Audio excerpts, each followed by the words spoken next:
Ta-da! I think we're live. Hello, everyone. Day 4 of the 5-day training. So let me just check that I am live. Okay, so today is quite an important lesson. And today the lesson is about cost and minimum order quantity and why this is so important. And as you have seen now, we are every day for these 5 days building like Lego, as I promised you, some foundational blocks of knowledge. And it is through that knowledge that you acquire in these 5 days that you would be able to find manufacturers. Hello, someone says hi. Unfortunately, unless you sign up with this software, I can't really see names.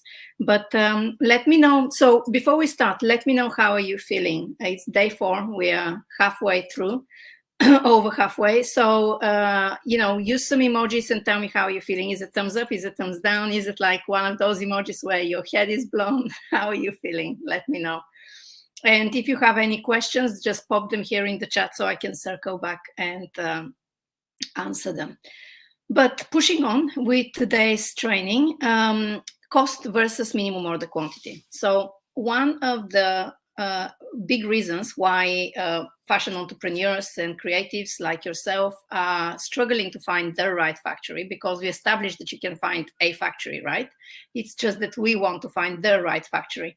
And you would struggle not being able to find it because you don't know where to place importance. So when I work with beginners, with people who are looking to launch their brands, one of the most common asks they come to me, especially when we are working on manufacturing, is that they say, I want to find a manufacturer who is local, who is sustainable, who can do small minimum order or small batch, depending on whether you're from the US or hi Helena, depending you're from the US or Europe, etc. You might say small minimum order quantity, no minimum, small batch manufacturing, etc. And that is not very expensive. And these are 4 key, almost like levers, that you cannot have them. You cannot have them all. It's as simple as that. So first of all, this is not the place now to discuss it, but I would say that, stop using the word sustainable. Everyone now in the 2021, everyone by now who is entering into fashion should be thinking and incorporate sustainability into their brand. So using the word sustainable means nothing. Don't say it, show it. Okay, so create like a mission statement or something for your brand and say what are you doing, how are you contributing, because we should all be contributing towards making the world a better place and the environment, climate change, etc. So no more sustainability, that's out of the equation, right? So we then have 3 other levers, and that is small minimums or no minimums, low cost, and potentially being local. And I don't know where you are located. Some of you are, usually my audience is scattered all around the world. But if you are from somewhere like Europe, you can find no minimums, but think about what is the minimum wage in the country, whether it's local to you in your own country or local within Europe. Because I, for example, believe in local as in Europe. Think about what is the minimum wage for these people, and what does it mean when you want it to be cheaper? What does that mean to them? How would you feel if someone wants you to do whatever you're doing and asks you to do it cheaper? What kind of a job are you going to do for them? So, wanting local, you can have it, especially if in Europe. It's just that it comes with either price or it affects the minimum order quantity that you'll be quoted. So in Asia, for example, as someone today posted in the comments, there was a quote that she got from a factory in Asia with a big quantity. And that is the reality. In Asia, you pay less, but you have a bigger minimum order quantity. In Europe, is the opposite. You can, have smaller minimum order quantity, but the price is different. Life is different. The cost of life is different. There's laws of minimum wages, etc. So you have to take these things into consideration, and then you therefore have to start thinking, what's more important for me? So just very quickly, I will tell you, I recently ran a few months ago. I ran a survey in my audience and my email list, of whom I've got thousands, and I asked them, out of the four most common wants and desires that fashion entrepreneurs have, which, like I said, is quality, price, MOQ, sustainability. What is most important for you? And funnily enough, sustainability was number 4. So price or quality or MOQ, I can't remember exactly what it was, but was most important. And so it's really important that you realize and decide for yourself, what is it that you really want? How important is it? And the two main levers to decide on are minimum order quantity and cost. And one of them has to be more important to you than the other. And you just have to figure it out and then start looking for someone from there. So with that in mind, I'm just going to dig deeper a little bit into cost and MOQ, just so that I can explain to you why that is. So when we talk about cost, the cost of your products is made up of the cost of materials and the cost of labor. So the materials, depending on what kind of materials you use, whether you buy small quantity or you would have to commit to minimum order quantity with that supplier, because suppliers also have minimum order quantities, not just the manufacturers. But depending on how much you buy, that will determine the price of, obviously, the type of material as well. But if your material is expensive because you've bought less, that's going to affect your price. One way to reduce the cost of your end product when you make it is to buy more material. The price will then drop, but then you have all of that material that you have to, make sure that you're going to use it, or you will have to cost it into the cost of the goods that you're going to manufacture, in which case, really and truly, the cost goes up again. The second factor here is labor, and labor is connected to the cost of materials, because if, like we established, if it's a delicate material, it's going to take more time for the seamstress or maker to work on them. They have to take more care, etc. And the second lever important here is your design. How complicated is your design? So if you have something that is quite complicated, where, as we've covered yesterday, your detailing is quite specialist and you have certain requirements for particular type of finishes, etc., that's going to push the price up, because it's going to take them longer time to make. And again, depending on where you are manufacturing, there is a minimum wage, most probably, that the maker will have to be paying his laborers, his seamstresses and employees. So those two, you can be in control of.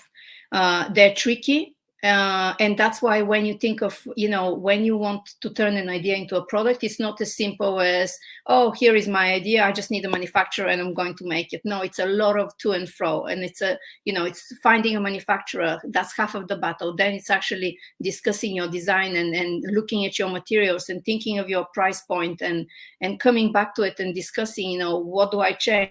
Do I change the material? Do I change the design to simplify it if you want to reach a certain price point?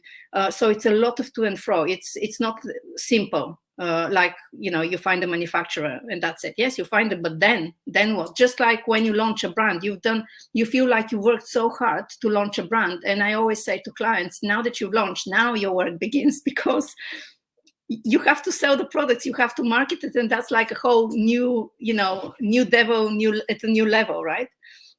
So I just want you to remember that it's a lot of to and fro. It's a process, and that's why pricing is an art form, because it's not so simple.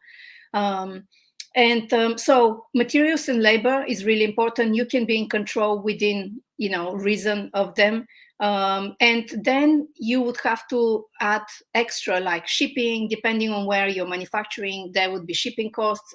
There would be extras like all your trims and packaging. How you cost the product is a different way.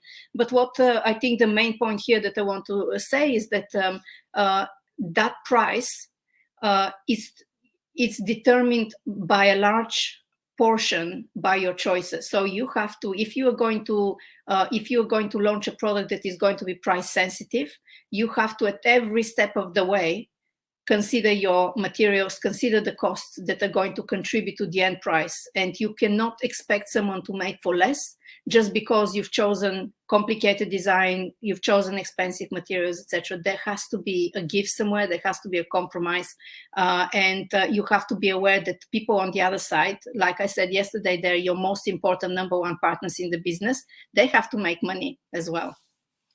So that moves me to minimum order quantity. So the reason everyone asks for minimum order quantity, pretty much everyone, is because minimum order quantity in terms of raw materials, for example, is determined by the machinery. A lot of the machinery, you know, when you start weaving, for example, fabric, etc., the first few meters, they're waste because the machine is warming up. It's a bit like car, you know, you don't get the aircon and the heat coming immediately. The car has to get going, it has to warm up, etc. And the same with when you're manufacturing products and raw materials. The process initially takes a little bit of time to get going with the raw materials. For example, you would have at the beginning, there might be maybe the settings might be wrong and they have to tweak them to get to the right flow. There might be a little bit of spillage, let's say, of some chemicals or oils if they've oiled the machine, etc. There might be some mistakes that happen at the beginning until the machine gets going, warms up, and then it's seamless. So the first few meters are a waste. And then imagine that you just want just a few meters. So they've gone through a few meters that has been wasted, and then they have to stop the machine after just a few meters because they got a small order. They're not going to make money. Just the electricity bill is probably going to be more than what this material is going to cost them. And that is why usually suppliers have large minimum orders. So they have, like usually with fabric, is anything from a couple of 100 meters to 500 meters.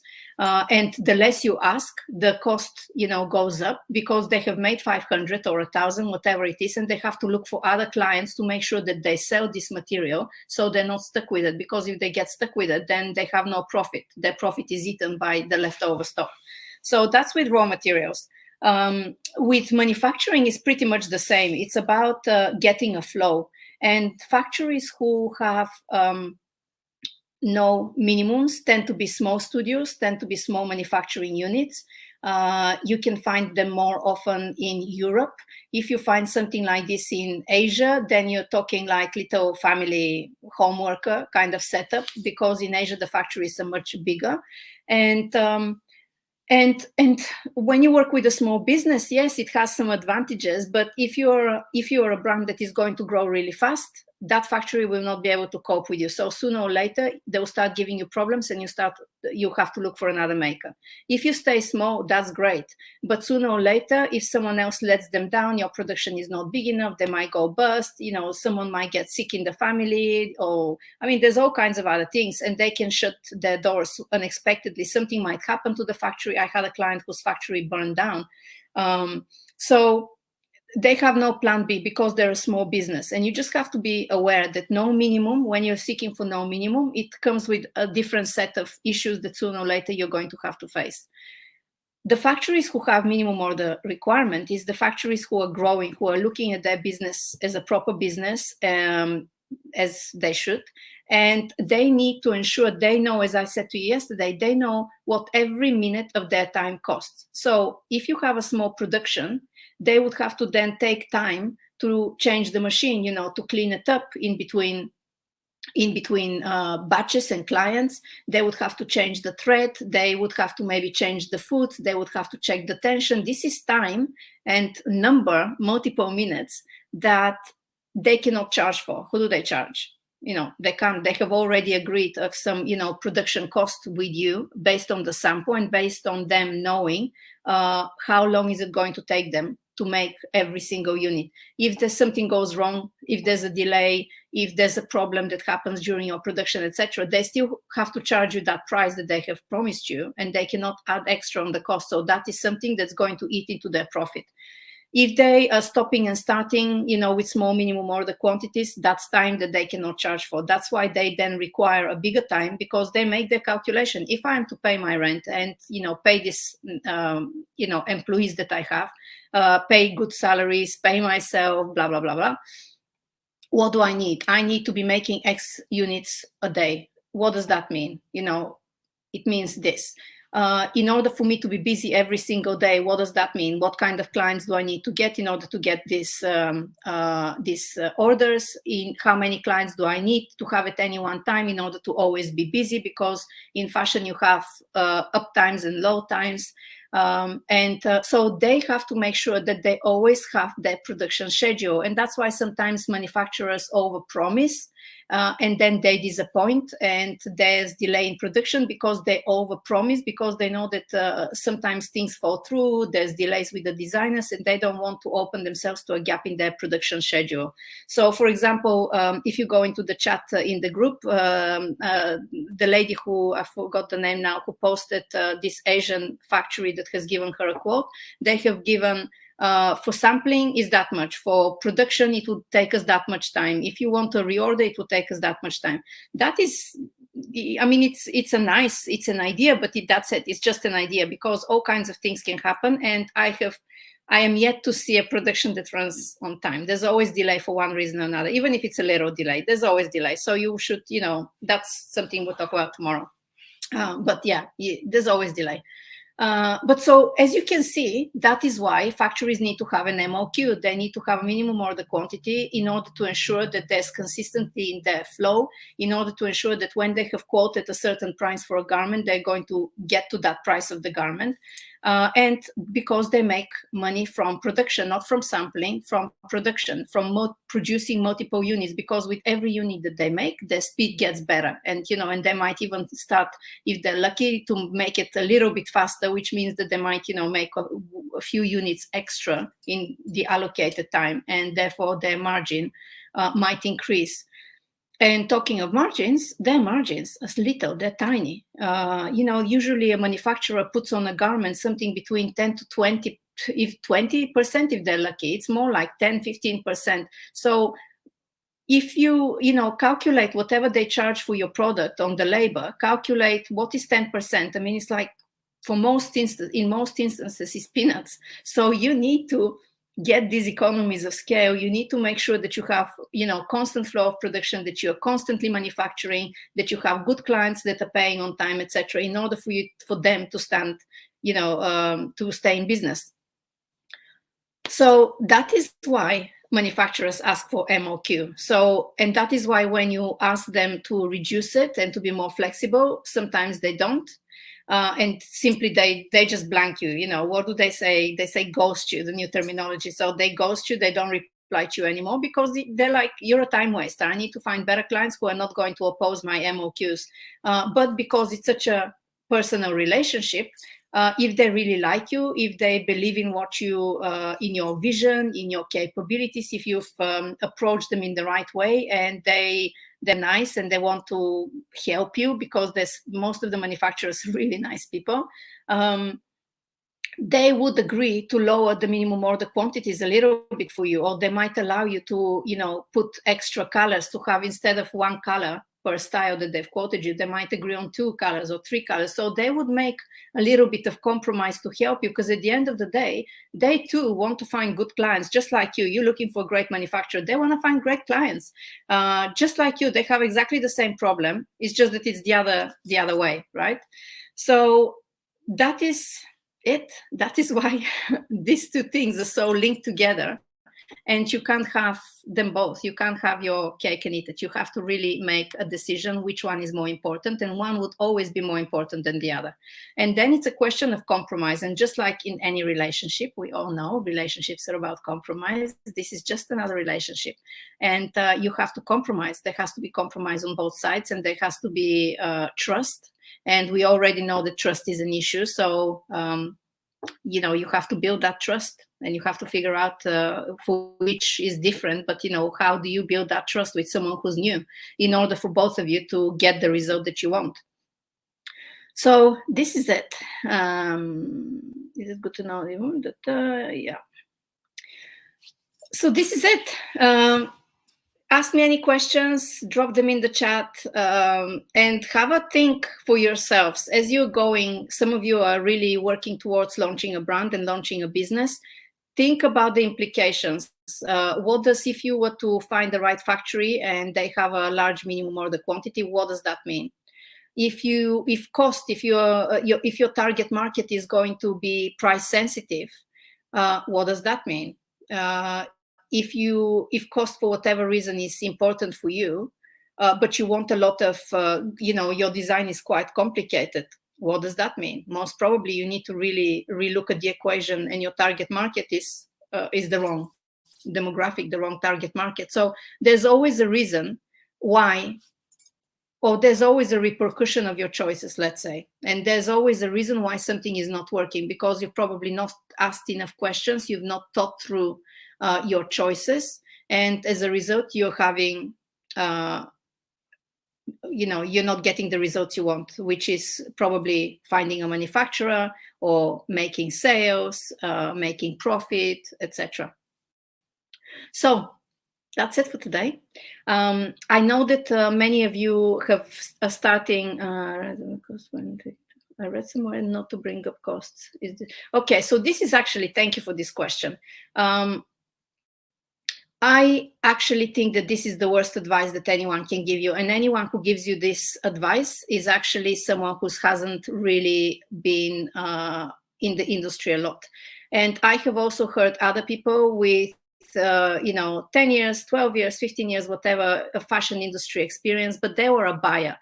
They were maybe a buyer for a fast chain. And being a buyer and manufacturing, for a brand is two different things, because a buyer goes to a factory and they, from a rail of already made up items, they select a few things and they make little changes maybe with the head buyer, etc.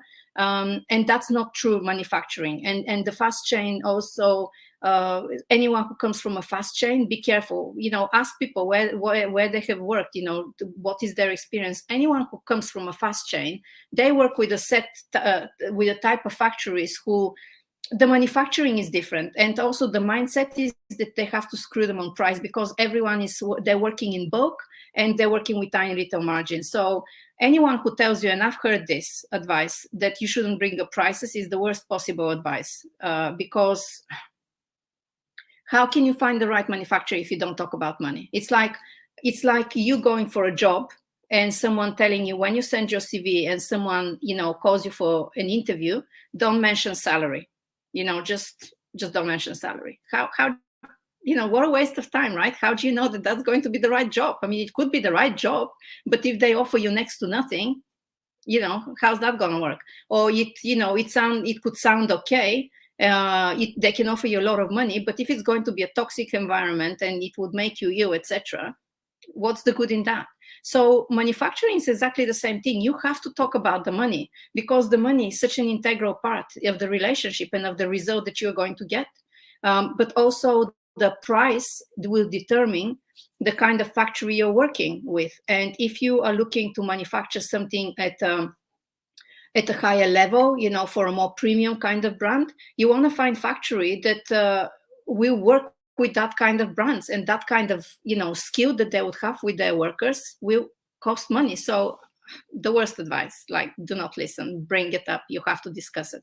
But you have to be reasonable. You have to know how to cost your products and have come to some, reasonable cost. You cannot, for example, call up a factory in the UK and say that you want to make 10 t-shirts and for £5, including everything, right? You can't be in the US and, and be manufacturing in New York, let's say, or LA, with a factory in there, and ask for a dress that is going to be, I don't know, $10, and it's complicated, and you want small minimum order quantity. It just doesn't, it's not real world. It doesn't work like this. So you have to be mindful of this. Is it better to have a low quality but good relationship manufacturer, or high quality and not so good relationship? I mean, what's more important? What is your value as a business? What's more important? If quality is important, you have to look for the quality. And what is a good relationship? Good relationships don't sometimes they happen instantly. Sometimes they take work, like, again, back to dating, so and what is a good relationship? So I have had manufacturers that over time we have become really good friends,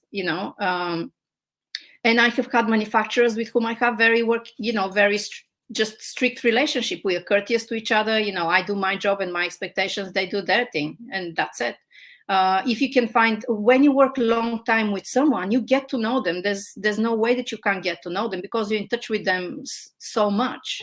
And when you go and visit them and spend time in the factory, you get to know their people. You eat with them, you for lunch, for dinner, etc. So you get to know them really well, and that would result in a relationship. And you can either have a really nice friendly relationship, or you can have a really good professional relationship. Either way, as long as you're both getting what you want.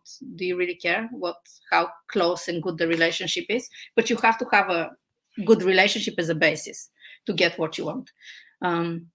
With minimum order, is it per product? And they say that's 100. Is that also one size? Usually it's units per style. But you should always clarify, what do they mean? Is it per style per color? Is it per style per color per size? It depends. In the shoe industry, often they would quote with sizes inside, because in the shoe industry you're always working with a lot of sizes, and they would need when they're using the shape on which they base the shoe, they would have to generate different lasts for the different sizes. So they're dealing with different kind of minimum orders in there. So they would ask also minimum per shoe size. So you have to be careful. A designer told me yesterday manufacturers in Turkey are not as friendly as the Portuguese people. Says who? I mean, it's like this, right? It depends on the person. I think that both of them are fantastic. They're just different personalities. But I love the Turkish, I love the Portuguese. I love them for different reasons. I love better the Turkish food, for example, and less so the Portuguese. But with Portuguese people, it's easier for me to understand them because I speak Spanish, for example. It's very personal. You can't, and it's like also asking someone to give you a manufacturer, and someone says, "Oh my God, this is a great manufacturer." Take the contact, check them out. But just because it's great for me doesn't mean it's going to be great for you. So it's so personal. Quality is extremely important to me, along with a good relationship with the manufacturer. I just need to find a manufacturer who specializes in knitwear for tracksuits. Can you recommend anyone? Give me a little bit more information in the group, and where are you based? And yeah, remember what we've learned so far. So give me more information that is relevant, that I know what you're looking for. What is minimum wage in Europe? It varies. You have to look it up. Depends whether they're in or out of the European Union, which country they are. So you have to look it up. It really varies. Because in Australia, it's based on your age and experience. Yeah, I mean, here there are also some, whether, for example, I'm based in the UK, so minimum wage in London is slightly higher than outside of London. Also, if you're younger, it's a little bit less than if you're older. So there's always like little levers like this, but by and large, you can Google it and see what it is. Okay, I think that's it. That's it with the questions. So yeah, so I was saying earlier, you are beginning to have higher level questions because you're learning, so which is good. And some of you this information that you're learning here, which is very foundational, that would be enough for you to move forward. Others who are more serious and want to go, into business, you would need more information. So I will, on Monday, don't forget, on Monday you have a masterclass where we're going to pull all of that knowledge together. But on Monday, I will then give you next steps. If some of you wanted to work with me, or if you wanted by yourself to have more knowledge to equip you to properly run your business, forward in terms of manufacturing, make the right choices, understand the industry, because there's, like I said, this is just foundational. This is the ABC, ABCDE. So we're doing the 5 letters, right? There's like so much more. I will tell you what are the options, what I've got for you. There's, a program that I will tell you that I have, compiled a couple of years ago, and that many students have gone through and used to operate their businesses, to learn from it and move forward, and then they use it as a training. So I will share those details with you on Monday. And that's it. So do you know, is MOQ high in Turkey as in Portugal? Yes, it is. I heard no duties fees in EU for Turkey. I think you're right. I'm pretty sure that there isn't. Certainly, I don't think that there is in the UK, because Turkey is a location that is a little bit hidden. A lot of people in Europe don't think straight away about Turkey as a manufacturing destination, and they have they're one of the biggest manufacturing hubs around the world. And in order to encourage trade, because Turkey is not part of the EU, in order to encourage trade, there is no duties and taxes, certainly for the UK, probably for Europe as well. I've not had to check for it, but there's a lot of countries, you have to just Google it, it's all there, but a lot of countries have trade agreements in order to encourage trade. For example, for a client a couple of years ago, I looked up and found out that in Korea, there's no, between the UK and Korea, there's no trade agreements, which was great, because we were looking at certainly buying fabrics from Korea, but also working with some manufacturers, because they have certain type of manufacturers that are very good. And it was really nice to know that there was no trade agreement. I'm pretty sure that India is a massive hub, and I'm pretty sure that there isn't any for most countries, or there's less tax and duties in any case. So you just have to look at it, and also you can ask the manufacturers. The shippers and manufacturers are the best people to ask them to tell you, because obviously one ships and the other one is working with clients, and that's it. Are you on Instagram? Yes, I am. Fashion Insiders Co. So yes. Okay, everyone, thank you so much. Keep your questions in the group, keep posting them. If you have any other interactions or stories you want to share with manufacturers, you want to sense check any myths, like someone telling you not to talk money and prices with manufacturers, pop them in there. I'd love to hear them, and I'd love to bust them if I can, or confirm them. And that's it. I'll see you tomorrow. Okay, thank you. Happy Thursday.